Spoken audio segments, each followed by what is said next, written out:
I'm Andy Armstrong, 3M application engineer, authorized trainer, and your go-to for all things 3M wrap film.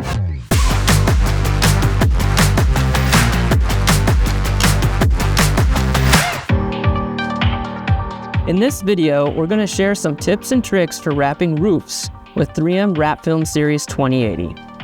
First, using masking tape to create a template around any features that can't be removed, like the antenna fin. You use this template to cut a pre-sized hole in the wrap film. Also, wrap the fin itself in masking tape to prevent any unwanted sticking while you're positioning and tacking down the film.